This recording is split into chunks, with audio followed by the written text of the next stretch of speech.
ভারতের রাজনীতি ভারতের সংবিধানের নিরিখে চলে, আর সেই রাজনীতি কোরআন সংবিধান সেই সংবিধানের নিরিখে চলে। সেই রাজনীতি যদি করতে পারো এখনো সুন্নত হবে।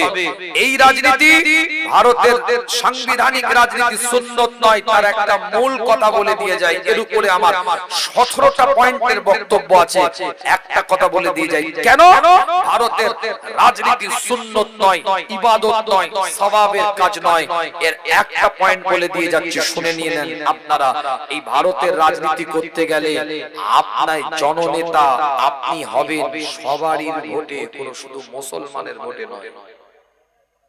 যখন আপনি জিতে যাবেন তখন আনন্দ করবে প্রত্যেকটা ধর্মের মানুষ, যেহেতু আপনি সবারই জননেতা, সবাই করবে। তাহলে মুসলমান নাই আপনার জন্য শুকরিয়া তান্দুরি নামাজ পড়লো, আর অন্য কওমের লোকগুলো তো ডিজে বাজিয়ে তোমাকে নিয়ে আবির খেলবে।